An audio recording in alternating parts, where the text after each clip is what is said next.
Topic name ఏంటి అన్నప్పుడు, సహనముతో బ్రతికితే ఇన్ని లాభాలు వస్తాయా అన్నది ఈరోజు మనం నేర్చుకోబోతున్నాం. మరలా చెబుతున్నాను, లేదంటే ఓపికతో బ్రతికితే ఇన్ని లాభాలా అన్నది ఈరోజు మనం అందరం కూడా నేర్చుకోబోతున్నాము.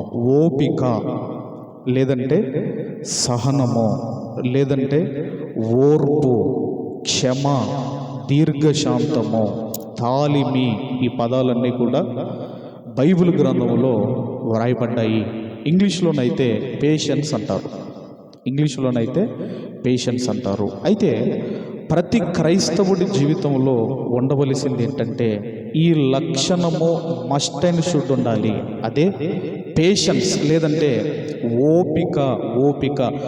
ఓపికతో బ్రతికితే ఎన్ని మేలులు ఉన్నాయో ఈరోజు చాలా జాగ్రత్తగా కొద్ది నిమిషాలు మనమందరం కూడా ఆలోచన చేద్దాం.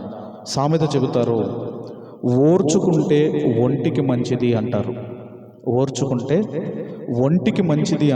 ఒంటికే కాదు, ఓర్చుకుంటే నీ ఆత్మీయ జీవితానికి కూడా చాలా మంచిది.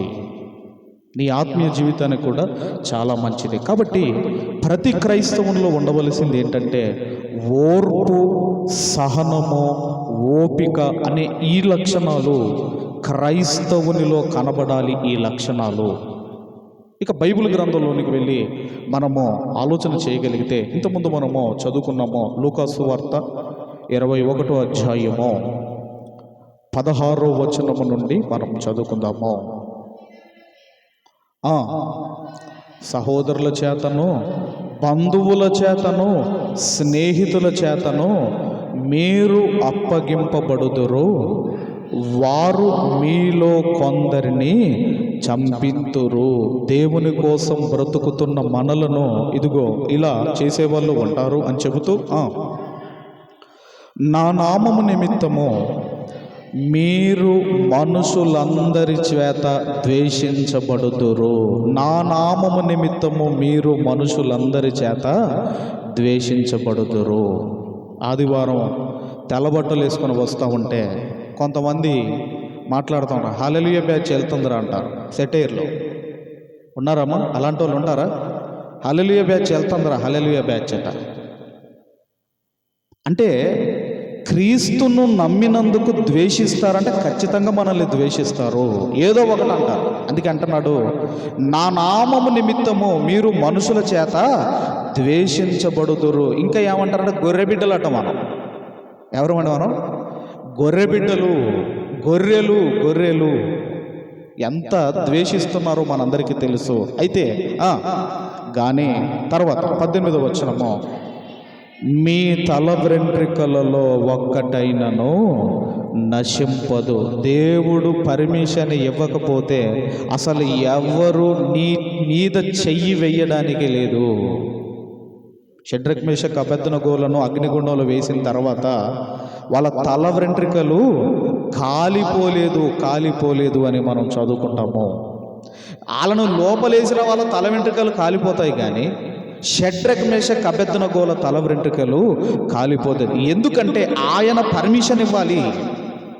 నీ తల వెంట్రుకలలో ఒకటి రాలాలి అన్నా ఆయన పర్మిషన్ ఇవ్వాలి అని. మీరు మీ ఓర్పు చేత మీ ప్రాణమును దక్కించుకొందురు. నాకు ఓర్పు ఉండాలి, మీకు ఓర్పు ఉండాలి. సమాజానికి ఏముండాలి అంటే ఓర్పు, సహనం ఉండాలి. ఈరోజు ఓర్పు, సహనం కోల్పోతున్నాడు మనిషి. ప్రతి దానికి ఏమైపోతున్నాడంటే ఫ్రస్ట్రేషన్లోనికి వెళ్ళిపోతున్నాడు, కోపతాపాల్లోనికి వెళ్ళిపోతున్నాడు. బెంగళూరు ప్రాంతంలో ఒక ఇద్దరు ఈ బైక్ నడిపే అబ్బాయిలు ఏం చేశారంటే, ఒక కారుకు సైడ్ మిర్రర్ తగిలిందటండి. కారుకు మామూలుగా సైడ్ మిర్రర్లు అనేటివి తగులుతూ ఉంటాయి. సైడ్ మిర్రర్ తగిలిస్తావు అని ఆ కారులో ఉన్న దంపతులు చేసి మరీ గుద్ది ఏం చేశారంటే యాక్సిడెంట్ చేశారు. ఆ తర్వాత ట్రీట్మెంట్ పొందుతూ ఒక అబ్బాయి చనిపోయాడు.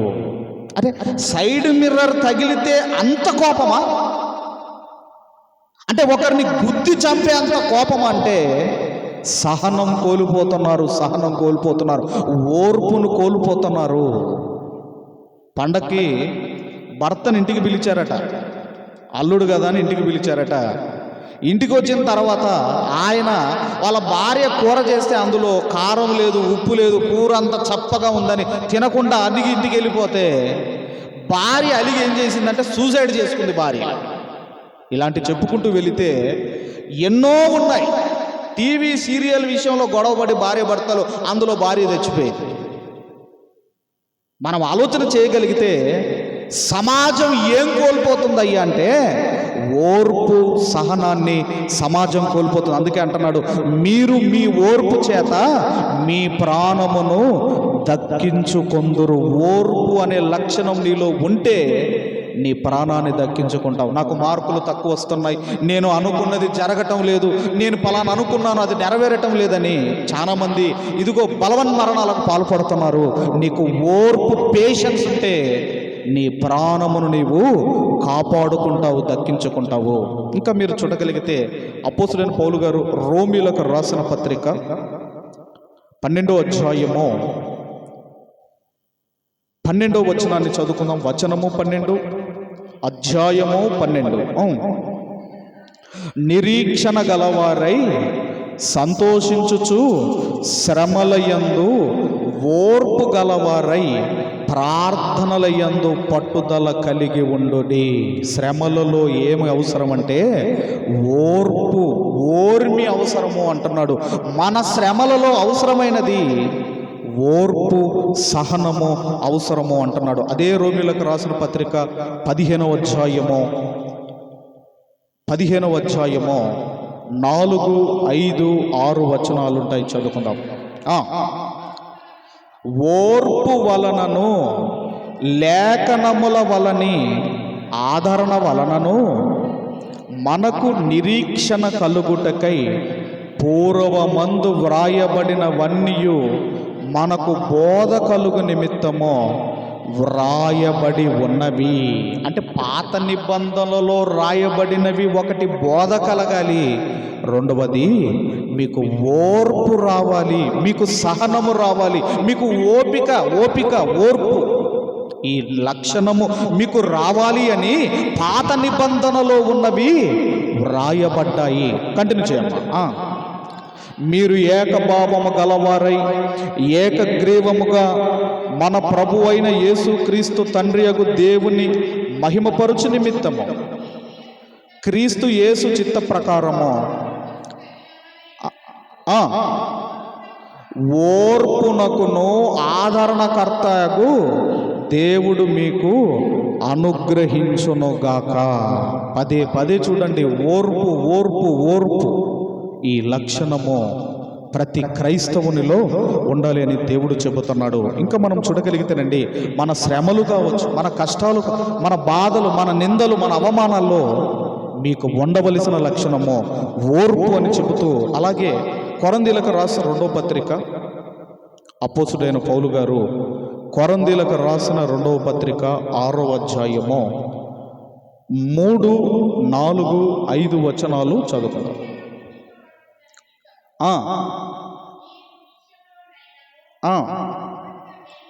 అభ్యంతరమేమియో కలగజేయక శ్రమలయందును, ఇబ్బందులయందును, ఇరుకులయందును, దెబ్బలయందును, చెరసాలలోను, అల్లర్లలోను, ప్రయాసములోను, జాగరములోను, ఉపవాసములోను మిగుల ఓర్పు గలవారై. క్రైస్తవులలో ఇన్ని లక్షణములలో, ఇన్ని పరిస్థితులలో ఓర్పు గలవారై ఎన్నన్నాడండి అక్కడ, ఎన్ని చెప్పాడండి అక్కడ? ఇబ్బందులలో, శ్రమలలో, ఇబ్బందుల్లో, ఇరుకుల్లో, దెబ్బలయందును, చెరసాలలో, అల్లర్లలో, ప్రయాసములలో, జాగారములలో, ఉపవాసములలో మిగుల ఓర్పు గలవారమై. ఇన్ని పరిస్థితులలో మనకు ఉండవలసింది ఏంటంటే ఓర్పు, సహనము. ఇంకా ఏమంటున్నాడు? తెసలోనిలకు రాసిన 1వ పత్రిక 1వ అధ్యాయము 2వ వచనము.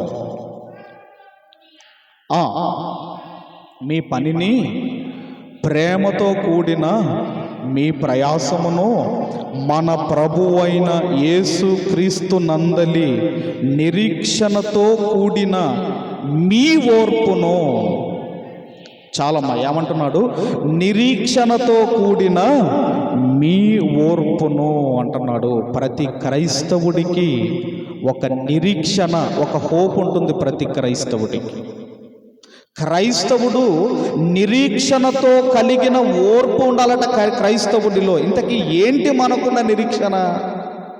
మనకున్న నిరీక్షణ ఏంటంటే, నా ప్రభువు రెండవ రాకడలో మరలా వస్తాడు, నన్ను తీసుకెళ్తాడు అన్న నిరీక్షణతో కూడిన ఓర్పు ప్రతి క్రైస్తవునిలో ఉండాలి అంటున్నాను. నా ప్రభు వస్తాడు, నా ప్రభు వస్తాడు, నన్ను తీసుకెళ్తాడు, నా ప్రభు వస్తాడు, నన్ను తీసుకెళ్తాడు. ఈ నిరీక్షణ ప్రతి క్రైస్తవునిలో ఉండాలి, ప్రతి క్రైస్తవునిలో ఉండాలి. కాబట్టి మన జీవితంలో ఎన్నో శ్రమలు వస్తాయి, నిందలు వస్తాయి, అవమానాలు వస్తాయి, కష్టాలు వస్తాయి, బాధలు వస్తాయి, అవమానాలు, ఇవన్నీ కూడా మీకు ఉండవలసింది ఏంటంటే, ఓర్పు అనే లక్షణం మీకుంటే మీ ప్రాణమును మీరు దక్కించుకుంటారు.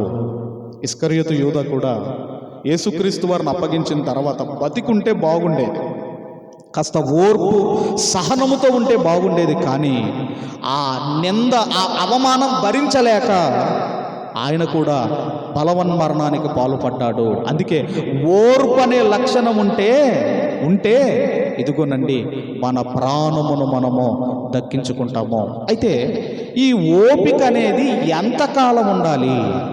ఇప్పటి వరకు క్రైస్తవునిలో నిరీక్షణతో కూడిన ఓర్పు ఉండాలని మనం నేర్చుకున్నాము. మరి ఎంతకాలం ఉండాలి ఈ ఓర్పు? ఎంతకాలం ఉండాలి ఈ ఓర్పు అన్నప్పుడండి, ఒక సందర్భంలోనికి మనము వెళ్ళగలిగితే, పాత నిబంధనలో ఒక సందర్భంలోనికి వెళ్దాము. ఎంతకాలమో క్రైస్తవుడు ఓర్పు కలిగి ఉండాలి అన్నది మనమందరం కూడా చూడగలిగితే, ఆదికాండము 15వ అధ్యాయము, ఆదికాండము 15వ అధ్యాయము మొదటి 5 వచనాలు మనం చదువుకుందాం. చదవము. ఇది జరిగిన తర్వాత యెహోవా వాక్యము అబ్రహామునకు దర్శనమందు వచ్చి, అబ్రహామా, భయపడకుము, నేను నీకు కేడెమును, నీ బహుమానము అత్యధిక మగునని చెప్పెను. దేవుడు అంటున్నాడు, భయపడకుము. ఎందుకంటే సమాజంలో భయపడే పరిస్థితులు వస్తాయి, భయపెడతారు, భయపడే పరిస్థితులు వస్తాయి. దేవుడు అబ్రహాము గారితో చెబుతున్నాడు, భయపడకుము, భయపడకుము అని చెబుతూ ఏమంటున్నాడండి? నేను నీకు ఏడెమును, నీ బహుమానం అత్యధిక మగునని చెప్పాను. చెప్పినప్పుడు చదవమ్మా. ప్రభు అయిన యెహోవా నాకు ఏమి ఇచ్చిన ఏమి, నేను సంతానము లేనివాడనై పోవుచున్నానే, దమస్కు ఎలియాజరే నా ఇంటి అంతటికి ఆస్తికర్తగును గదా. ఎంత ఇచ్చాడంటేనండి అబ్రహాము గారికి, ఎంత ఇచ్చాడంటే, ఇదిగోనండి అన్ని విషయములలో అబ్రహాము గారిని ఆశీర్వదించను అని మనం చదువుకుంటాం. ఎంత ఆస్తి ఉన్నా ఏముండాలి అంటే, ఇదిగోనండి నేను సంతానం లేని వాడనై పోవుచున్నా. ఎంతుంటే ఏంటండి? ఎంతుంటే ఏంటయ్యా? నువ్వు ఎన్నిస్తే ఏంటయ్యా? నేను సంతానం లేని వాడినై పోవచ్చు. ఆ దమస్కు నా పనివాడు, ఇదిగో ఆ ఎలియాజరే కదా నా ఆస్తి అంతటి మీద కర్త కదా అని బాధపడుతూ ఉంటే, అప్పుడు అబ్రాము, ఇదిగో గనుక చెప్పగా యెహోవా వాక్యము అతని యొద్దకు వచ్చి, ఇతడు నీ వారసుడు కాడు, నీ గర్భవాసమున పుట్టబోవుచున్నవాడు నీకు వారసుడగునని చెప్పెను. మరియు ఆయన వెలుపలికి అతన్ని తీసుకొని వచ్చి ఆకాశం వైపు తేరిచూచి, చేతనైతే లెక్కించమని చెప్పి, నీ సంతానము అలాగు అగునని చెప్పాను. ఇక్కడ మనం ఆలోచన చేయగలిగితే, ఇదిగో ఆయన అంటున్నాడు, ఈ ఎలియాజరు కాదు, నీ గర్భవాసము నుండి ఇదిగో ఒకడు రాబోతున్నాడు, అతడు నీకు వారసుడగును అని అక్కడ ఒక సూచన చూపించాడండి దేవుడు. ఏ సూచన చూపించాడు? ఏం చూపించాడు? బయటికి తీసుకొచ్చి ఆకాశ నక్షత్రములను నీ చేతనైతే లెక్కించమని చెప్పి నీ సంతానము అలాగగునని చెప్పాను. ఇప్పుడు నేను అడుగుతున్నాను, ఇది పగలు జరిగిన సందర్భమా, రాత్రి జరిగిన సందర్భమా? ఎప్పుడు జరిగిందండి ఇది? ఎప్పుడు జరిగిందండి ఇది? ఎప్పుడు జరిగిన సందర్భం అంటే ఇది పగలు జరిగిన సందర్భము. ఒకవేళ రాత్రి నక్షత్రాలను చూపిస్తే అందులో పెద్ద అద్భుతం ఏముందండి? ఇది పగలు జరిగింది అని మనము ఎలా చెప్పగలము అన్నప్పుడు అండి, ఒకసారి 12వ వచనాన్ని చదవండి. పొద్దు గ్రుంకబోయినప్పుడు, ఎప్పుడటండి ఇది? ఇంకా చీకటి కాలేదు, పట్ట పగలు అబ్రహాము గారికి దేవుడు నక్షత్రాలను చూపించి నీ సంతానము అలాగు అగును, నీ సంతానము అలాగు అగును, భయపడకు, ఈ పనివాడు, ఈ దాసుడు ఇదిగో నీ వారసుడు కాదు అని చెప్పాడు. 17వ వచనము 17వ అధ్యాయం 17వ అధ్యాయము 16, 17 వచనాలు చదువుకుందాం.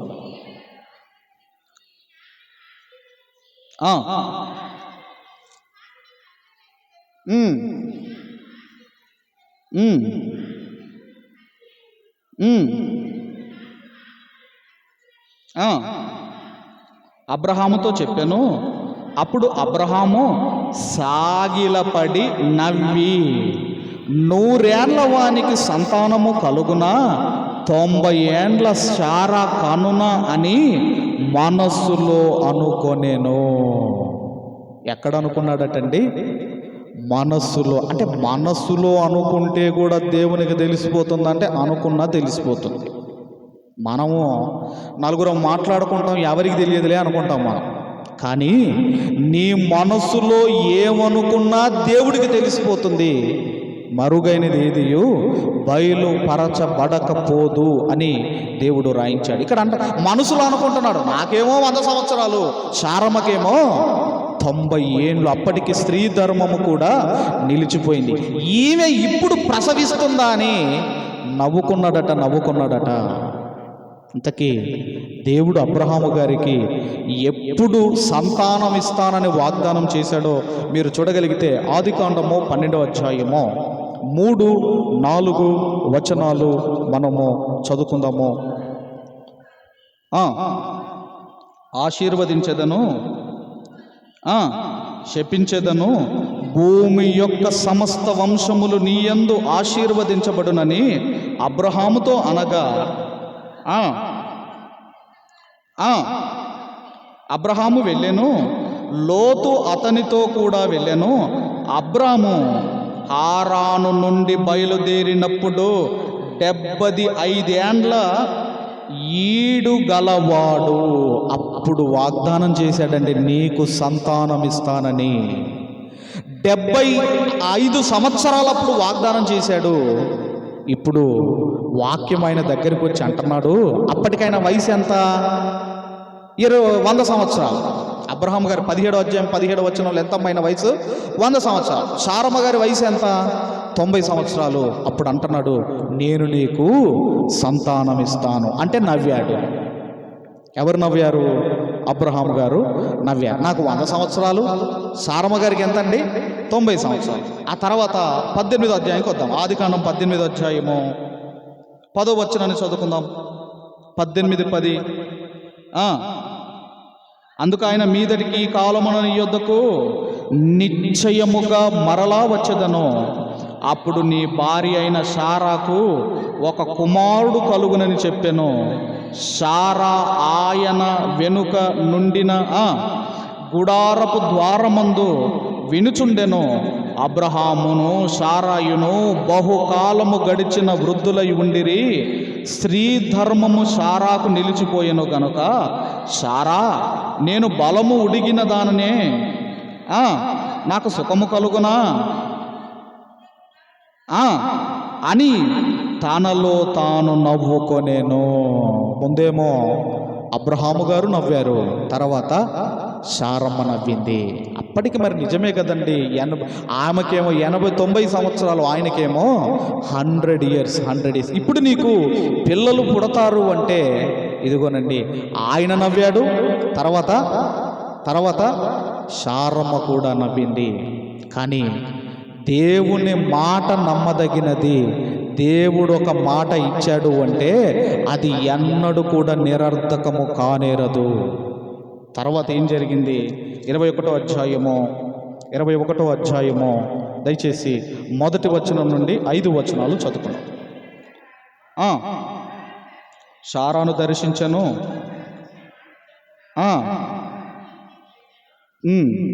ఎట్లనగా దేవుడు అబ్రహాముతో చెప్పిన నిర్ణయ కాలంలో శారా గర్భవతి అయి అతని ముసలితనమందు అతనికి కుమారుణ్ణి కనెను. అప్పుడు అబ్రహాము తనకు పుట్టినవాడును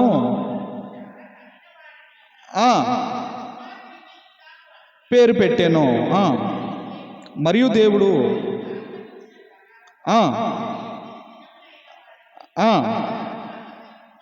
సున్నతి చేయించెను. అబ్రహాము కుమారుడైన ఇస్సాకు అతనికి పుట్టినప్పుడు అతడు 100 ఏండ్లవాడు.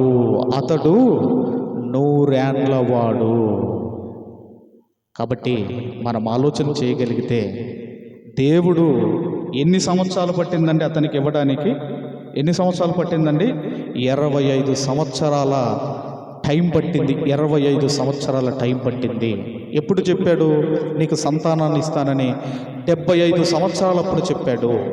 అంటే ఈ 75 సంవత్సరాలప్పుడు చెప్పిన ఆ మాట 25 సంవత్సరాల వరకు ఆయన నమ్ముతూనే ఉన్నాడంటే నమ్ముతూనే ఎక్కడ కూడా ఓర్పును ఆయన పోగొట్టుకోలేదండి. అందుకే ఇస్సాకు అన్న పేరుకు అర్థం ఏంటంటే నవ్వు. ఆ పేరుకు అర్థం ఏంటండి? నవ్వు. ఎందుకు నవ్వు అనే పేరు ఆ అర్థం ఎందుకు వచ్చిందంటే ఇద్దరు నవ్వారు.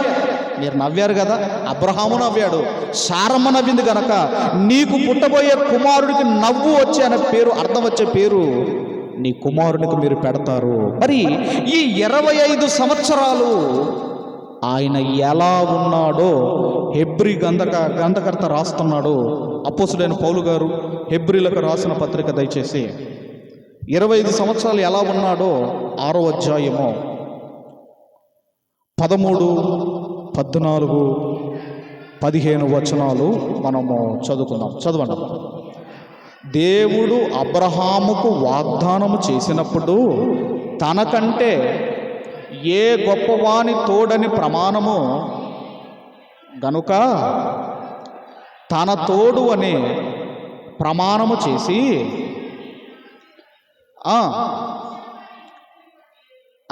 అని చెప్పాను. ఆ మాట నమ్మి అతడు ఓర్పుతో సహించి ఆ వాగ్దాన ఫలము పొందెను.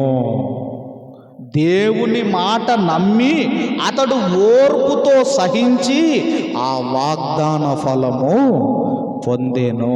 25 సంవత్సరాలు ఓర్పుతో సహనముతో ఉండి దేవుని ఇదిగో ఆ ఫలము, ఆ ప్రతిఫలము అబ్రహాము గారు పొందుకున్నారు.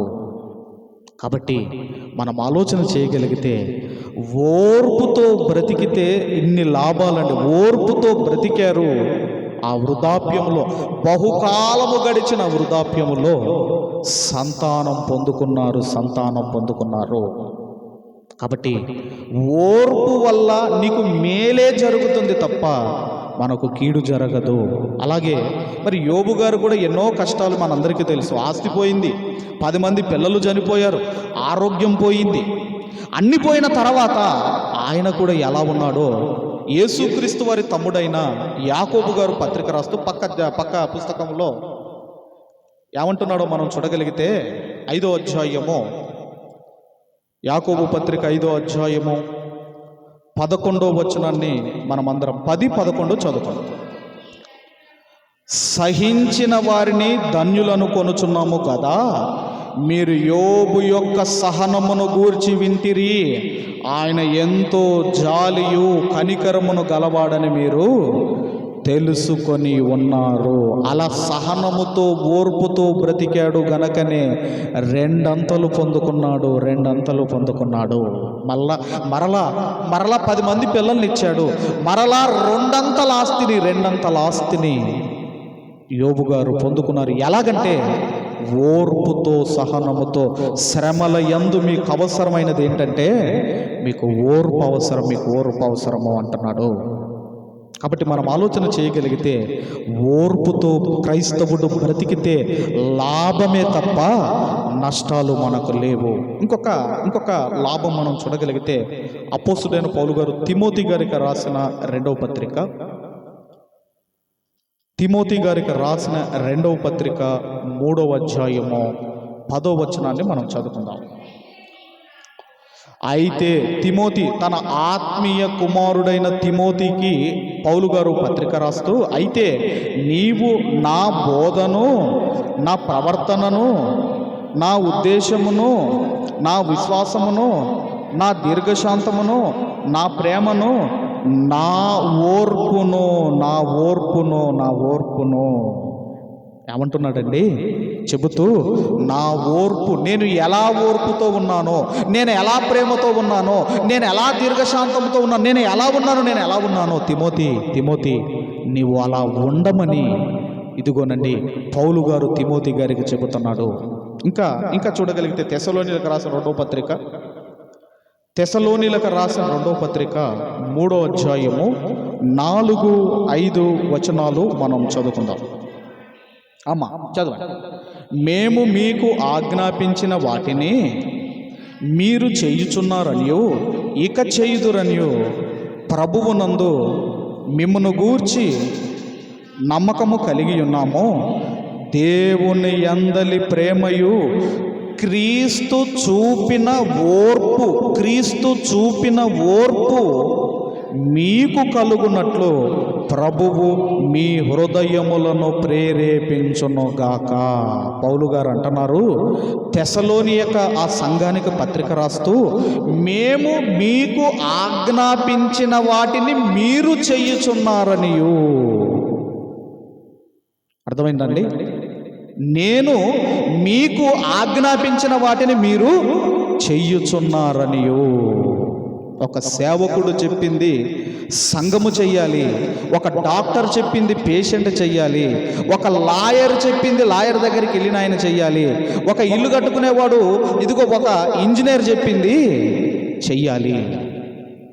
ఒక డాక్టర్ దగ్గరికి వెళ్ళి ఆయన మందులు ఇస్తాడు, అమ్మ ఇద్దినకి మందులు ఇవి నేనెందుకు వాడాలి, నాకేం అవసరం అంటే ఇంకా రోగం పెరిగింది తప్ప రోగము తగ్గదు. కాబట్టి మేము చెప్పుచున్నాయి మీరు చేయుచున్నారు కనుక అక్కడ అంటున్నాడు క్రీస్తు చూపిన ఓర్పును. ఓర్పుతో బ్రతకండి. ఓర్పుతో బ్రతికితే లాభమే తప్ప నష్టము లేదు. అది ఎవరు చూపారు అంటే యేసుక్రీస్తు వారు మనకు ఇదిగోనండి ఓర్పుతో బ్రతికాడని మనం చదువుకుంటున్నాం. తర్వాత మరొక విషయం ఏంటంటే, మరి ఇదిగోనండి ఆఫీసులో పనిచేసినప్పుడు, లేదంటే మనం పెద్దవాళ్ళ దగ్గర పనిచేసినప్పుడు అప్పుడు కూడా నటండి మనకి ఏం అవసరమో చెబుతూ ఆ ప్రసంగి గ్రంథము, దయచేసి ప్రసంగి గ్రంథము 10వ అధ్యాయము 4వ వచనాన్ని మనం చదువుకుందాము. ప్రసంగి గ్రంథము 10వ అధ్యాయము 4వ వచనం.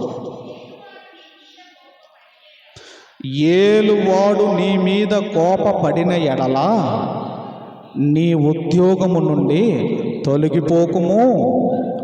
ఓర్పు గొప్ప ద్రోహ కార్యములు జరగకుండా చేయును. ఏలువాడు ఒక ఆఫీసర్. ఏలువాడు ఎవరి కిందైతే మనం పనిచేస్తున్నామో అతడు ఖచ్చితంగా నీ మీద కోపపడతాడు. ఒట్టిగానే అంటారండి, అజ్జయ్ ఇజ్జయ్ అది ఎక్కువ ఇది ఎక్కువ అని ఒట్టిగానే. ఎందుకంటే అనాలి, ఎందుకంటే ఏలువాడు నేను జీతం ఇస్తున్నాను కాబట్టి నేను అంటాను. ఏలువాడు నీ మీద కోపపడినప్పుడు నీ ఉద్యోగము నుండి తొలగిపోకుము. ఒకవేళ నువ్వు తొలగిపోయావు అనుకోండి, మనకు పోషణ కష్టమవుతుంది, పిల్లలు కష్టమవుతుంది, ఈ అన్ని కష్టాలు ఉంటాయి. ఈ మధ్యకాలంలో ఈ బీటెక్ స్టూడెంట్లు ఏం చేస్తున్నారు అంటే ఈ ఆఫీసుల్లో ఈ ఇంజనీరింగ్ ఈ సాఫ్ట్వేర్ ఫీల్డ్లో ఈ ఈ మేనేజర్ వీళ్ళంతా ఈ అరుస్తున్నారు. వాళ్ళు ఏం చేస్తున్నారంటే ఇదిగోనండి వాళ్ళు పర్సనల్గా బిజినెస్లు ఏర్పాటు చేసుకుంటున్నారు. ఒక పిజ్జా కావచ్చు, ఆ రోడ్ల మీద అప్పుడప్పుడు ఏంటంటే మీరు ఏం చదువుకున్నారంటే నేను బీటెక్ చేశానండి, నేను ఇంజనీర్ చేశాను, నేను సాఫ్ట్వేర్ ఫీల్డ్ని వదిలిపెట్టాను. ఎందుకంటే సెల్ఫ్ రెస్పెక్ట్ అండి, సెల్ఫ్ రెస్పెక్ట్. ప్రతి వ్యక్తికి మనోభావాలు ఉంటాయి, ఆ మనోభావాలు దెబ్బతీయకూడదు. కానీ ఇక్కడ అంటున్నాడు ఒకరి కిందను ఉంటే ఖచ్చితంగా అతను నీ మీద ఏలుబడి చెయ్యాలని చూస్తాడు. అయితే అప్పుడు నీకేమవసరం అంటే నీకు ఓర్పు అవసరము, నీకు ఓర్పు అవసరము, నీకు ఓర్పు అవసరము. ఈ సమయంలో అందుకే మీరు చూడండి, సాధ్యమైనంత వరకు వాళ్ళకు ఒక కొట్టు పెట్టుకుంటాడండి. అసలు ఎవరికి ఉండడానికి ఇష్టపడ్డావు. ఒక టీ కొట్టో, ఒక పంచర్ కొట్టో, ఒక హోటల్ ఏదో ఒకటి పెట్టుకుంటారు, కానీ ఒకని కింద మాత్రం ఉండరండి వాళ్ళు. ఎందుకంటే సెల్ఫ్ రెస్పెక్ట్. వాడు అరే అంటాడు, ఇదే అంటాడు. అందుకే అంటున్నాడు ఇక్కడ, ఆ ఏలువాడు నీ మీద కోపపడిన ఎడలా నీ ఉద్యోగం తొలగిపోకము, ఓర్పు గొప్ప ద్రోహ కార్యములు జరగకుండా చెయ్యును. ఒక మిలిటరీ అతను, మరి నా ఫోన్లో ఉందండి, మిలిటరీ అతను ఉద్యోగంలోంచి తీసేశారు అని ఏం జరిగిందంటే అతను ఉద్యోగం పోయినందుకు సూసైడ్ చేసుకొని చనిపోయాడు. అంటే ఉద్యోగం పోయినందుకు కూడా చనిపోతారంటే ఆ మనోవేదన, నా ఉద్యోగం పోయింది. అలాగే ఇందులో ఐపీఎస్లు కూడా ఉన్నారు. ఇండియన్ పోలీస్ సర్వీస్, ఆ సర్వీస్ చేసిన వాళ్ళు ఐపీఎస్లు కూడా ఉన్నారు. ఎందుకంటే వాళ్ళ మీద కూడానండి ఈ పొలిటీషియన్ ప్రెజర్ కావచ్చు, వాళ్ళ పై అధికారుల ప్రెజర్ కావచ్చు, అలా ఇదిగోనండి సూసైడ్ చేసుకున్న వాళ్ళు కూడా ఉన్నారు. అందుకే ఏలువాడు నీ మీద ఖచ్చితంగా కోపపడతాడు. నీ ఉద్యోగము నుంచి తొలగిపోకము. ఓర్పుతో ఉంటే గొప్ప ద్రోహ కార్యము జరగకుండా చెయ్యును. ఓర్పు.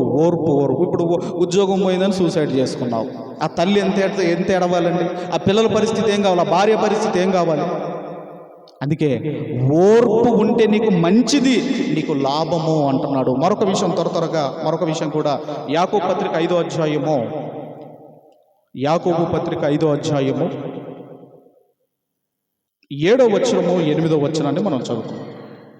7, 8 చదవము. సహోదరులారా, ప్రభువు రాకడ వరకు ఓపిక కలిగి ఉండుడి. వ్యవసాయకుడు తొలకరి వర్షమును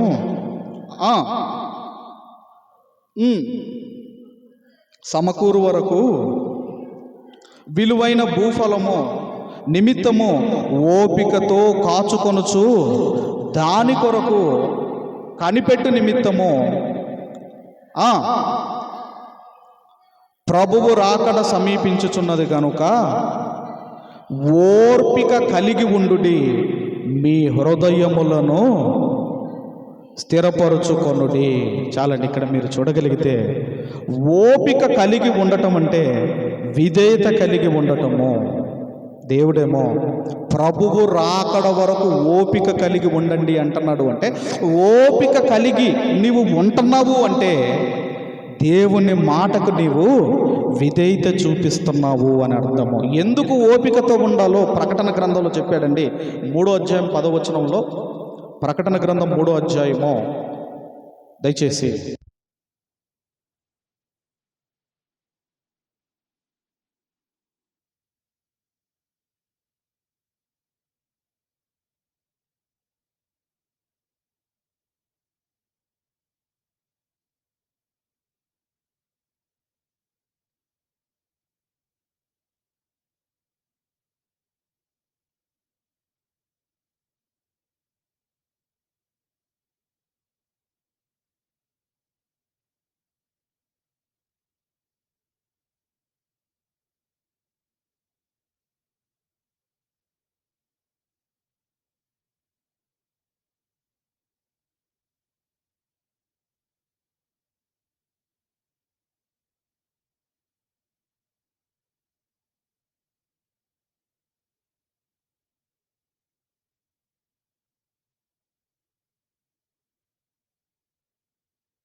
తప్పు గనుక.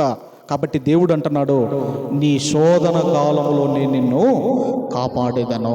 చివరిగా మరొక వాక్యాన్ని కూడా 2 వాక్యాలు చూసుకొని ముగించుకుందాము. రోమపత్రిక 8వ అధ్యాయము 25వ వచనాన్ని కూడా చదువుకుందాం. రోమపత్రిక 8:25 మనం చదువుకుందాం దయచేసి. మనము చూడని దాని కొరకు నిరీక్షించిన ఎడల ఓపికతో దాని కొరకు కనిపెట్టుదుమో. పరలోకం మనం చూడలేదు, దాని కొరకు ఓపికతో మనము కనిపెడుతూ మనం బ్రతుకుతున్నాము. అంటే ఓపిక వల్ల ఎన్ని లాభాలు చూడండి, ఎన్ని లాభాలు చూడండి.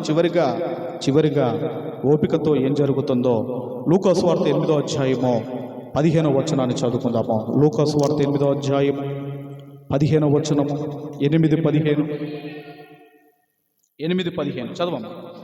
మంచి నేల నుండి విత్తనములు పోలిన వారు ఎవరనగా యోగ్యమైన మంచి మనస్సుతో వాక్యమును విని దానిని అవలంబించి ఓపికతో ఫలించువారు.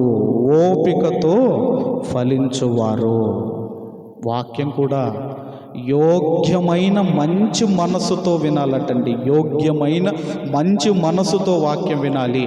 యోగ్యమైన మంచి మనసుతో ప్రభు బలలో చేయబెట్టాలి. అలా మీరు వింటే అక్కడ అంటున్నాడు, ఓపికతో మీరు ఫలిస్తారు. 30దంతలుగా 60దంతలుగా 100ంతలుగా మీరు ఫలిస్తారు. కాబట్టి ఒక క్రైస్తవుడిగా మనకు ఉండవలసిన లక్షణం ఏంటంటే ఓర్పు, సహనము మనకు ఉండాలని మన దేవుడు చెబుతున్నాడు. నా పిల్లలారా, ఓర్పు సహనంతో బ్రతకండి. నిరీక్షణతో కూడిన ఓర్పు అనే లక్షణము మనలో ఉండాలి అంటున్నాడు. ఓర్పుతో నువ్వు బ్రతికితే నీ జీవితంలో లాభాలే తప్ప నీకు నష్టాలు అనేటివి నీ జీవితంలో నువ్వు చూడవు. ఆ లక్షణాలతో మనం బ్రతకాలని కోరుకుంటూ ఈ మాటలు ముగిస్తున్నాను. దేవుడు మనందరిని దీవించి ఆశీర్వదించునుగాక. ఈ సమయంలో ఈ వాక్కులు మనలో ఫలించినట్లు మన మధ్యలో శ్రీ నేపాల్ గారు ముందుకు విచ్చేసి